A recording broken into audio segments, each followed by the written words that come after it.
Good evening, Detective. Please come in. Take a seat. Thanks for coming in at short notice. We've got a homicide. You'll be taking point on this one. All department resources are being put at your disposal. Our victim is one George Gray, male, 20 years of age, unmarried, next of kin or have already been notified. At 8:20 p.m. we received an emergency call requesting police assistance from 322 Sycamore Drive, the old Peacock homestead. Officers arrived on the scene at 8:30, securing the house and detaining all present for questioning. Coroner's on-site report placed the time of death at 8:10 p.m. The call came from Mrs. Priscilla Peacock, widowed owner of the house and heiress to a fortune from her late husband. She'd been hosting a dinner party for some of her friends and family earlier in the evening.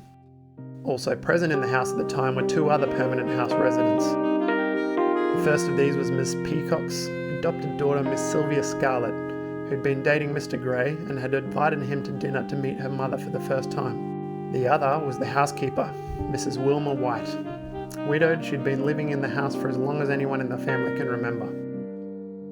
Though he lives next door, the house gardener, Reverend Gus Green, was also dining with the family, as he apparently often does. In addition to the forementioned, there were two visitors to the house aside from Mr. Gray, consisting of Mrs. Peacock's father, retired Colonel Matthew Mustard, old fellow in his 80s known to have a bit of a rough demeanour, and Miss Scarlett's tutor, Professor Portia Plum, who works as a part-time teacher at the local community college.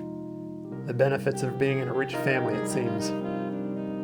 First officers on the scene noted all the rooms in the house that Mr. Gray would have had access to, as well as the absence of any notable items which may have been used as a murder weapon. These have been included in the file for your reference.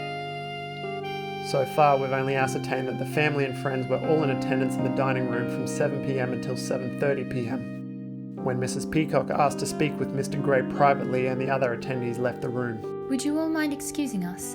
I would like to have some time to speak with Mr. Gray. The rest, you'll have to piece together yourself.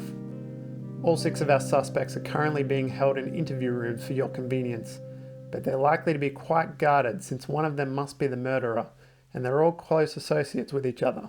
Try to get their trust. Do whatever they ask to get them talking about what happened tonight. Good luck, Detective.